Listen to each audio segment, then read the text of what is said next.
Hi, very warm welcome to all of you. Welcome again to my channel, and today I'm going to have a discussion about something very important, or you can say something very frequently asked question from the students or the clients. So basically I am going to reveal some facts about Schengen Tourist Visa.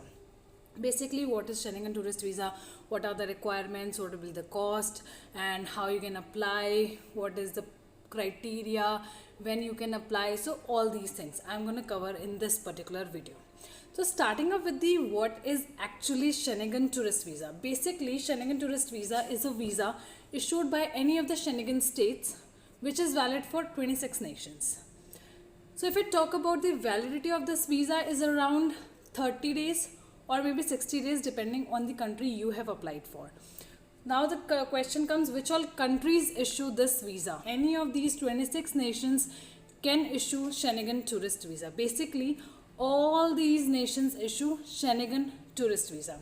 Apart from this student have a major questions like why should we apply for the Schengen Tourist Visa? Sometimes what happens, a particular person have a desire of roaming for 2 or 3 countries. So he can travel to 2 or 3 countries simultaneously on the same visa. So that is the basic requirement of Schengen visa.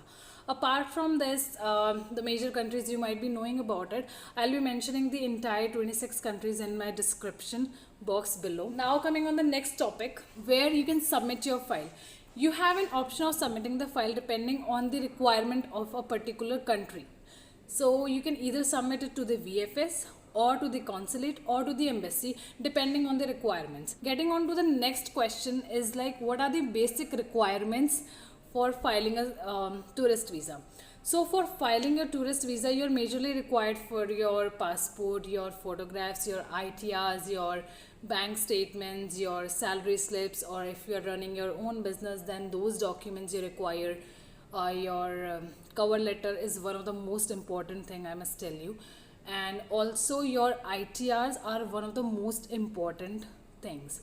They are going to ask you for 3 months of bank statement, and you should have a running income in your account.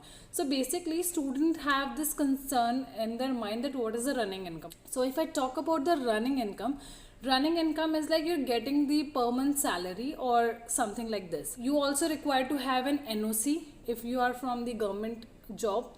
If you're not from the government job, you're working somewhere, you require a particular letter from boss that you can go to this particular nation for this duration of time. Now the question comes that when can you apply? You should be prepared at least 15 days prior to your flying. So just because embassy usually takes 15 to 45 days depending on the country you are applying for and depending on their visas and everything, like how many visas are being submitted there. So these all things matters. And I already told you that the validity is around 3 months. You can stay in any of the Schengen nations. So where you can apply, I could tell you, you can either apply to the country of your most visited place. Like for example, if you're traveling for 1 month and you're staying, for example, in Slovakia for 20 days. So you can apply to Slovakia, or either you can apply for the entry state of first entry. So first entry is like you're flying from here to directly to Poland. So you'll be applying to the Poland embassy rather than going for Slovakian embassy. So this is the option available for you. You can try for this. The last and the most important question comes is like, what is the cost of this? So I'll tell you about the cost. The cost will include documentation firstly.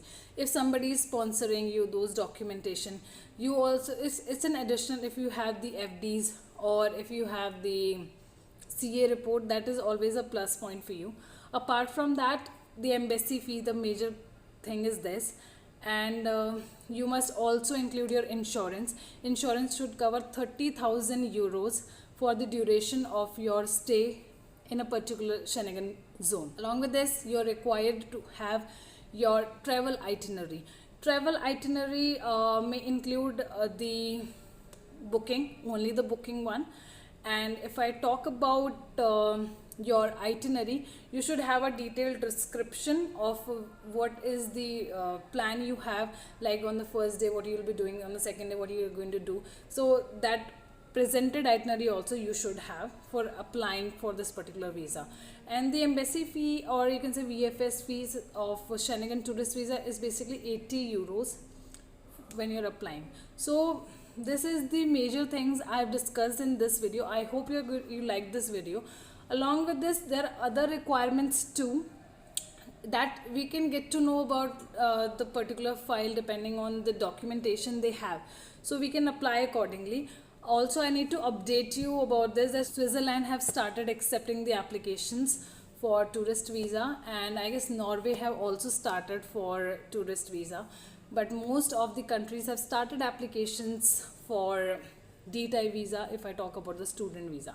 So this is all about today's video.